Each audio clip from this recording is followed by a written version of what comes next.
I simply wanted to discuss something that annoys me, and it relates to men. During my upbringing, I observed that many mothers treated their sons as if they were infants. It seemed as if they were preparing their boys for a world that necessitated them to stay dependent, both physically and emotionally. Rather than encouraging independence, these mothers frequently reinforced a dynamic where their sons would seek nurturing and validation in every subsequent relationship. As these boys matured, they pursued wives who would treat them similarly, replicating the dynamic established in their childhood households.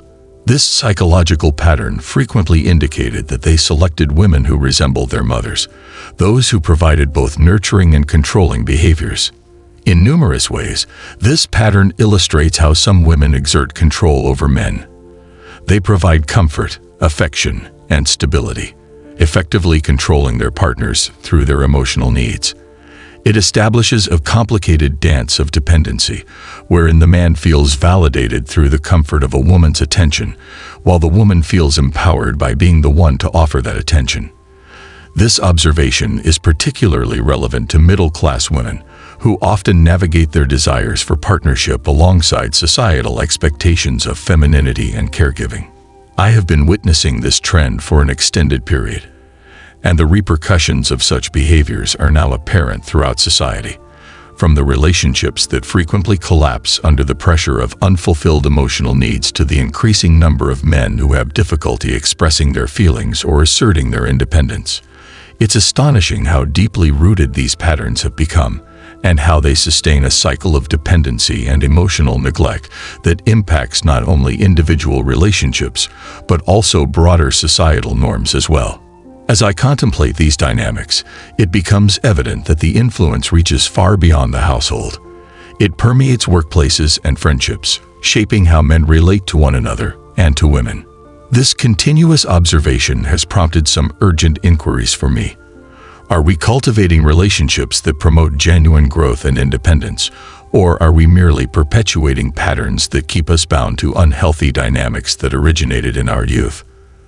The ramifications of this can have extensive effects on our understanding of masculinity, femininity, and the very essence of partnership. These intricacies lay the groundwork for a discussion that I believe is essential in comprehending modern relationships, as we not only need to recognize past patterns, but also strive to liberate ourselves from them, ultimately questioning how we can establish healthier emotional environments for future generations. As I explore this topic more thoroughly, it's important to acknowledge that while women do wield a certain degree of influence over their partners, it is not completely one-sided. In the fourth segment of my discussion, a male author suggests that while women might have some control over men in specific respects, this situation could yield certain advantages. He contends that men may become less reliant on their mothers and cultivate stronger identities through the establishment of these new relationships. For many individuals, this holds true. Nevertheless, there is another aspect to this narrative. I have observed that men who did not receive adequate attention from their mothers tend to harbor feelings of resentment toward them. I have a few friends who experience this very disconnection. Notably, some of these men, those who lack sufficient nurturing during childhood, exhibit some of the most significant issues within our society today. If one wishes to create a simp, it often starts with a mother neglecting her son's emotional requirements. When these young men seek partners, they might select the first woman who affirms them, which frequently results in negative outcomes. This is not just a story. The concept is that an emotionally neglected child is likely to be drawn toward unhealthy relationships as an adult. And here's where it becomes even more intricate. One of the elements that can increase a boy's propensity to commit to any relationship is the lack of a father figure. When the mother is the primary caregiver, it can foster a situation in which the son heavily depends on female attention. This does not apply to every situation, but it is a trend that has escalated over the years, especially with the increase in single-parent families. Currently, we are witnessing a troubling trend. Many boys, who lack strong paternal figures, are often nurtured in settings that emphasize their mother's careers over emotional support. Consequently, there is a rise in boys who face challenges regarding emotional maturity and the capability to cultivate healthy relationships. Another paradox in this scenario is that if a mother overwhelms her son with excessive attention, he may seek a partner who offers him the validation he yearns for, which often results in poor decisions.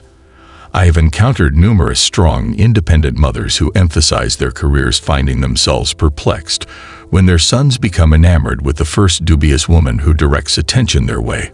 Despite their best endeavors to guide their sons away from these unhealthy relationships, their efforts frequently backfire as those women provide the emotional validation the men desire. I personally experienced a similar situation. A few months ago, I faced heartbreak from a woman I cared for deeply, and I found it difficult to move forward.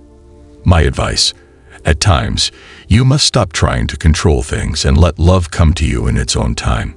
As men within society grow increasingly conscious of their emotional requirements, numerous individuals are starting to understand that the care they lacked from their mothers significantly influenced their connections with women. There is an increasing acknowledgement that men have the capacity to be vulnerable and convey their emotions without shame. This transformation signifies the beginning of a new era, one where the emotional health of men is given precedence. This leads me to an essential issue. Why would a man select a partner who does not align with his life ambitions, such as desiring children or managing a household? Often, the explanation is rooted in emotional neglect experienced during childhood.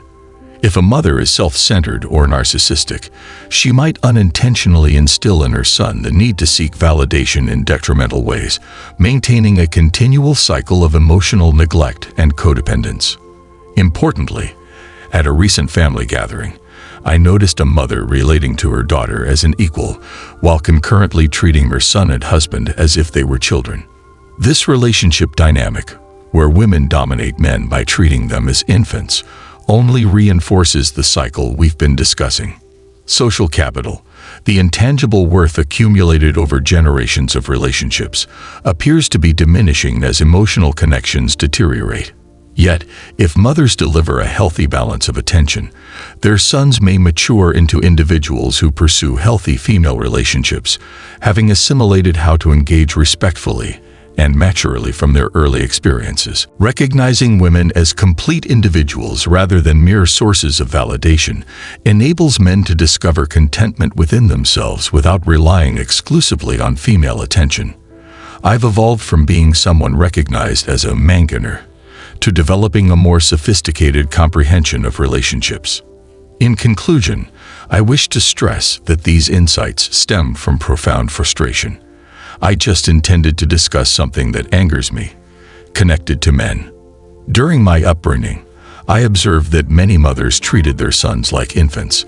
It felt as though they were preparing their boys for a reality that necessitated continued dependence, both physically and emotionally. Instead of promoting independence, these mothers frequently reinforced a pattern where their sons would seek nurturing and affirmation in all future relationships. This psychological trend usually indicated that they were inclined to choose partners resembling their mothers, those who provided both nurturing and controlling tendencies. In many respects, this pattern illustrates how some women exert influence over men. They provide comfort, affection, and stability, essentially controlling their partners through emotional and physical means. It creates a complex interplay of dependency, where the man feels valued through a woman's attention, while the woman feels empowered by being the one to offer that attention. This observation is particularly relevant to middle-class women, who often navigate the tension between their aspirations for partnership and societal standards of femininity and caregiving. I've been monitoring this trend for an extended period, and the consequences of such behaviors are now apparent across society. From relationships that frequently collapse under the strain of unfulfilled emotional needs to the increasing number of men who find it challenging to express their emotions or assert their independence. It's astonishing how deeply embedded these patterns have become, and how they sustain a cycle of dependency and emotional neglect that impacts not only individual relationships, but also broader societal norms. As I contemplate these dynamics, it becomes evident that the effect reaches well beyond the household. It permeates workplaces and friendships, shaping how men engage with one another and with women. This continuous observation has provoked some critical questions for me. Are we nurturing relationships that promote true growth and independence, or are we merely repeating cycles that keep us bound to unhealthy dynamics that began in our childhoods? The ramifications of this can have extensive consequences on how we perceive masculinity, femininity, and the fundamental nature of partnership. While we tackle these intricate issues, we must also direct our attention towards solutions. Let us critically consider how we can cultivate a new generation that is provided with the tools to communicate efficiently and to establish healthy emotional connections. These intricacies lay the groundwork for a discussion that I believe is vital in comprehending modern relationships. We not only need to recognize past patterns, but we must also strive to liberate ourselves from them, ultimately questioning how we can forge healthier emotional climates for future generations. The obligation to alter this narrative rests not solely with mothers or women, but with all of us, both men and women. We must promote open discussions surrounding emotional health and vulnerability.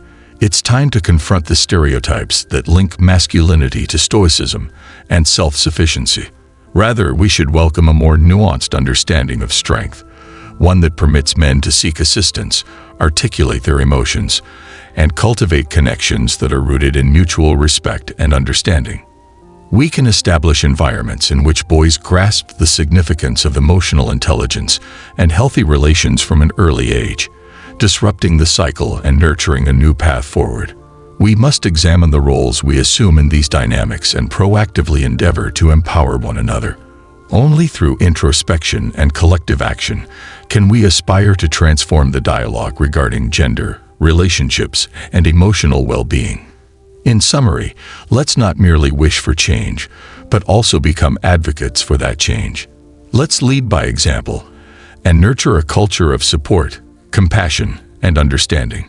Together, we possess the capability to redefine what it means to love and be loved, ultimately enhancing our relationships and our lives. If you find these ideas resonate with you, I urge you to delve deeper into this dialogue. Share your experiences, pose questions, and advocate for the notion that emotional health is essential in every facet of life. Thank you for participating in this vital conversation.